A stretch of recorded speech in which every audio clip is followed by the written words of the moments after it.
জরিমানা করছেন এটাই তো বহুত, আবার আরেকটা গিলে শাস্তি। কাকা এটার কথা না কান দেন, আনো শাস্তি আনো কন। রাতুলকে জায়েদ খানের মতো একটা ডিগবাজি দিতে হবে। না না কাকা, আন্নে দরকার আরো 5,000 টাকা জরিমানা করেন, কিন্তু আই পোল্ট্রি মোল্ট্রি জীবনে দিতে না, আবার হাত ধরা সম্ভব না। এই রাতুল আমাদের শাস্তি দিচ্ছে, এটা তোকে মেনে নিতে হবে। মেম্বার সাহেব এই শাস্তিটা ঠিক আছে। না না মেম্বার সাহেব, আন্নারা যদি 10,000 টাকা জরিমানা করেন, 10,000 টাকা দিন, কিন্তু ডিগবাজি দিতে দিত না। না তো ডিগবাজি দিতেই হবে। তুই যদি ডিগবাজি না দাস তোর এই এলাকাতে বার করে দিন। আচ্ছা ঠিক আছে, যেহেতু আপনারা এই শাস্তি দিয়েছেন সমস্যা নাই, এটা মাথামাতি নিলাম।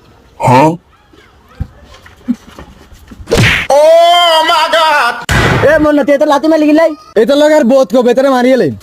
মন্না আমাদের মতের বিরুদ্ধে গেছে, তাকে 10,000 টাকা জরিমানা করা হলো। মেম্বার সাহেব এবার রান্না করবি স্যার, ঠিক আছে। মেম্বারে গোষ্ঠী গিলে এনে 200 টাকা আমার টোকা দিয়ে ফালাই দি। That was legitness. Yeah, boys.